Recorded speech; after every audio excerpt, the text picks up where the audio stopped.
Okay, in this video, we're going to show you how to do a groin wrap and a hip flexor wrap. Tools you'll need, 6-inch, remember from your slides, so that 6 inches wide and 11 yards long. We just call it a 6-inch double because it's twice as long as a regular ace wrap. You guys will have these, and I'll show you how to do some other techniques with these.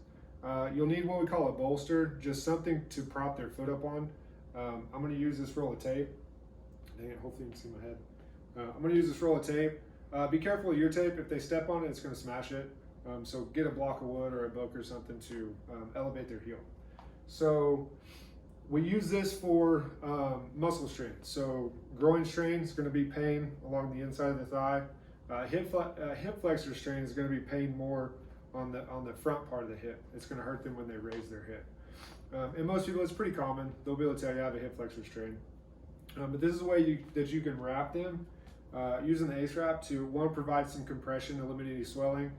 Two is going to provide just some additional support. This wrap's going to kind of help their muscle work, and it's going to relieve pain because it's going to decrease some of the workload on that muscle. So we're going to pretend like she has a hip flexor strain on her right side. We're going to use the bolster. What we have them do is put their heel on that. And so you can see what that does. It bends her knee and it kind of opens her leg up a little bit so you can kind of get in there and do the wrap. One key with this, especially for guys, if you guys are doing this on a female, make sure you have somebody in the room with you to witness anything in case they make a claim, saying that you touched them inappropriately. We're going to be working kind of in between their legs. So the key with this one, do not touch them. You can do this without ever touching their skin or their leg, but you have to be very, very aware of where your hands are at all times. So we're gonna wrap this over her yoga pants. Like a football player, you'd of course do it under their padding. With a volleyball player though, they wear spandex anyway. You're just gonna have to do it over their spandex. So the key with these is the direction you start. There's a groin wrap and a hip wrap, and you'll have to submit videos of both, but they're essentially the same wrap. The difference is which direction you start from. So I'll try to get out of the way a little bit. So remember, if it's a groin wrap, if it's a hip flexor wrap, the hip flexor is more outside than the groin. So this is my wife. I can poke on her. I don't think she'll sue me. So if you have a groin strain, it's going to be more on the inside, and so you will start your wrap going toward the inside. If it's a hip flexor strain, the hip flexor is more on the outside. You start your wrap going in that direction toward the outside. So have them kind of relax. She's got her knee bent, so we're going to start with your hands on the hips. Start about mid-thigh. Don't start real low because you're going to waste a lot of wrap trying to get up to the hip flexor. So start about mid-thigh. Some of you guys will have Velcro on your ace wraps. If you do not have Velcro, what you have to do is what we call dog-eared this wrap. So essentially what you do is leave the corner out and you'll fold it over. And now this wrap is going to kind of trap that and keep it from coming unrolled. If you do it like this, let's pretend like this doesn't have Velcro. If you're one of the ones that does not have Velcro and you just wrap it like this will come unwound from the inside out. So make sure and do the dog ear.